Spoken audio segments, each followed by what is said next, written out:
What's going on, fuckers, bro? So we got a new video here, bro. I want to keep up to date with Call of Duty, especially this year. Anyway, bro, while I eat and shit, bro.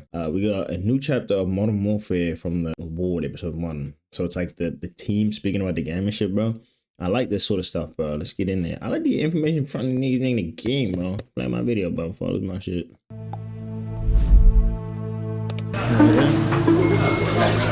I'm seeing a little bit of this, bro. Want to start? Well, let me ask you. Yeah, ask me. What about this game feels familiar versus what things feel different when it comes to like current perspective? I think what's crazy is this feels like making a World War II game sometimes. This is our opportunity. Just to comment on that point, bro. I don't know if you guys have seen like the art for the game and like if you go to your collection in PlayStation, they changed the art for Call of Duty, bro, and it's now some real shit, bro. I've always said it. Black Ops is cool. Black Ops will always be like a different. There's no comparison because they're two different entities now, bro. Respectfully, bro. But there's something about Modern Warfare which will always be so nasty, as well as Black Ops. I think Black Ops will always just fail when they come to the modern day or future. It just doesn't make sense. They are always going to be like black operations, right? During that time period. That's when they'll thrive, bro. But when these niggas to bring it back and do it the Modern Warfare way. And to us, that means a large-scale battle, reclaiming a city. All of it's visceral, all of it's gritty, it's all grounded and ripped from the headlines, but we get to experience it in a variety of different ways.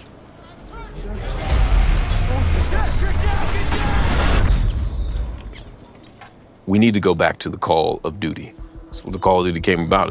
It was your duty to serve your country, your duty to fight in the war for your country. So this time around, we were like, all right, we're gonna be in Korea. It's North versus South. What better place to go back to the roots of what Call of Duty is than that conflict?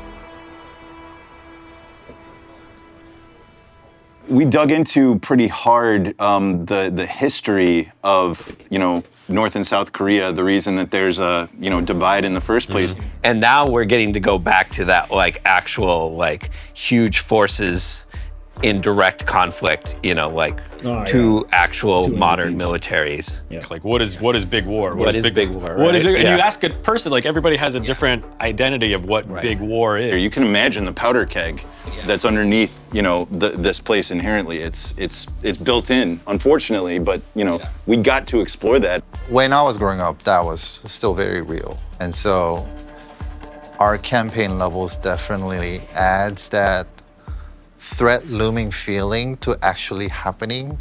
So this story kind of is like, what if? The city of Hajin is a really important aspect of the story overall. When conflict breaks out on the Korean Peninsula, this is where the conflict happens. North Korea invades this place first and takes this place. South Korea and North Korea was kind of part of the main story point of the single player mission.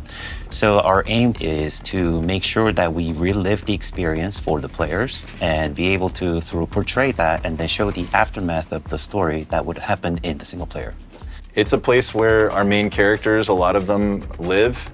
It's what they call their home. And we were really inspired to make sure that this place was as accurate as possible, make sure the people that were inhabiting it were as grounded and realistic as possible. I was able to dug up some of the old photos and references that I've actually lived in. These are some of the areas where you would find in the entertainment districts or some of the apartment sprawl districts.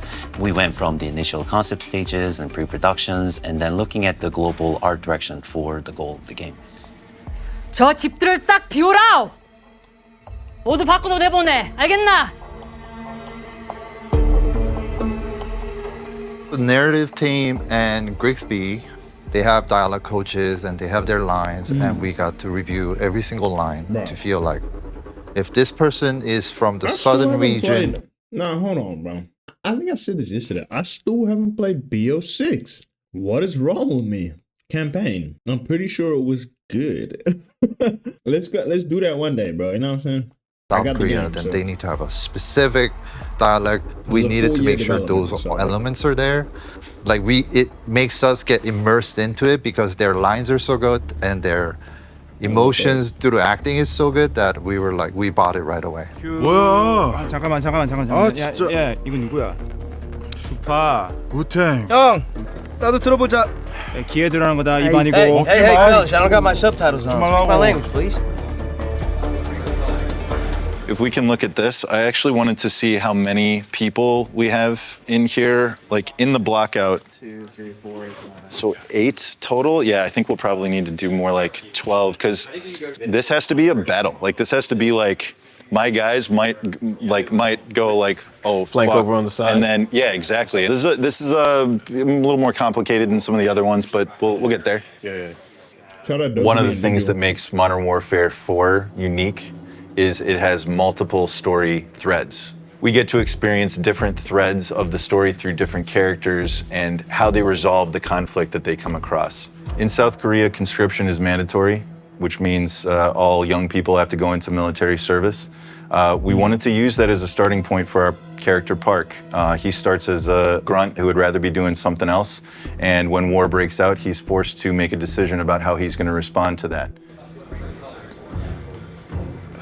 Just starting from that of like the value of choice or not having choice, and for Park, it's I think the line we used was like, or they didn't give me the option to sign up. They just told me when to show up. Exactly. Right. Yeah. But he decides how he leaves. As the story starts to unfold, it goes from I'm just hazing a new guy and doing my daily stuff to, okay, now I have to figure out how I'm going to help keep myself and my guys alive.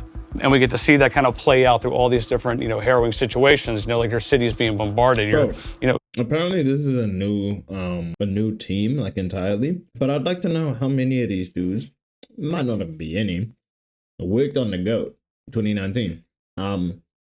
Whether or not there's people who worked on it or not, they will obviously be not inspiration. Like there's shit in the studio where these guys can draw back off that.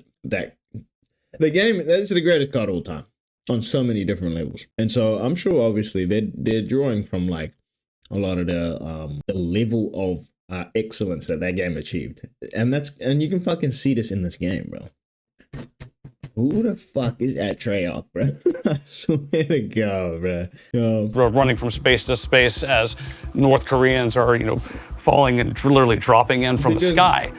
Like it's time to initiate combat. Wait, did I just skip like your gun at another person before 10 minutes? See that kind of play out? Because like, bro, the like this is like a totally different point. But MW4 came out, and then I thought they should have at least been 2 years, not immediately after. They'll never do this, but like that for me was like, yo, this game's good enough to where like, yo, you guys can wait 2 years, and you got Warzone. You do not need to bring another COD out, bro. But because Cold War was in the development too, bro, shit like that was fine. Cold War was a killer fucking story. Then the next one after that, I think, was Vanguard. I haven't played the story, but good game. Vanguard was a good game, bro. I had the MW4 engine, so that tells you everything. And then after that, it's just bullshit, bro. Everything after that is bullshit. I don't even remember what came out. I genuinely don't even remember what came out. Vanguard, and then I believe it's like MW2.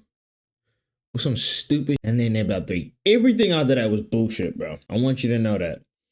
This is the first game since MW4, basically, and I said this last time. BO6 was the first game after MW4 / Cold War, bro. Yeah, because look at the changes in the gameplay, bro. Anyway, all these different, harrowing situations. Like your city is being bombarded. Innovation. You're, just running from space to space as North Koreans are, falling and literally dropping in from the sky. And so it's just like, you've never fired your gun at another person before. What does that feel like? What are you going to do mentally to prepare yourself for like, no, it's time to initiate combat, right? Like that's a tough decision to make. And so I think that was an interesting place to go with someone who didn't ask for this, who didn't sign up, for a war, but is faced with fighting through one. Modern Warfare 4 brings us into new emotional territory because of some of the experiences that the characters have been through, some of the choices that they made that they can't come back from. We get to build on a foundation that makes this new chapter something we've been building towards for a long time, and a story that we're really passionate about telling. That ending right there. I think we'll turn this more into just like a full-on, like as though it were a work table, Workbench. all the way, workbench across. Yeah, when we first met Price in 2019, he taught us that a soldier draws the line wherever they need it. We get dirty and the world stays clean, right? And I think people found that enticing at the time. That was a different way to look at what the good guy is, or what the good guy has to do to make the bad guy scared of the dark. But here we are in Modern Warfare 4, and what is the evolution of that? That's what I'm saying. Where do you take that to the end of the line? No disrespect, bro, but I had to pause and get my point out, bro. It's such like good timing. MW4, bro, and it's like I think I said this already, bro. Anyway, but like it's the new fucking evolution. They're pushing new bounds. They're pushing new territory in basically every aspect because Modern Warfare's never gone this far, and so these dudes basically have to innovate, bro. You know what I'm saying? I like it a lot, bro. And what is the evolution of that? I'm just here right. Where do you take that to the end of the line?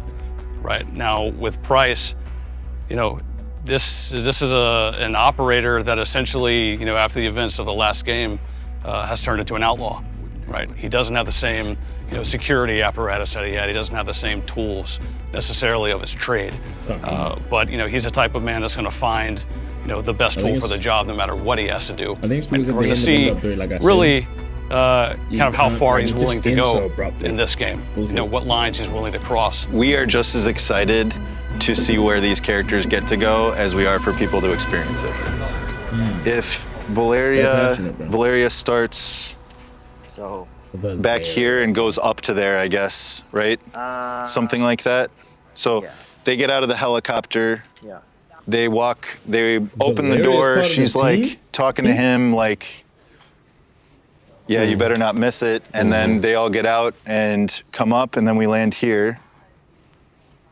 Modern Warfare is synonymous to Infinity War, and we make it what it is for millions of people across the world. So for me, everything that we do and everything that we put in our game has to feel authentic. Who the characters are, the conflict they're thrown into, and the ways that they resolve that conflict is integral to what Modern Warfare is. And putting the player right in the middle of it. Putting the player right in the middle of the action.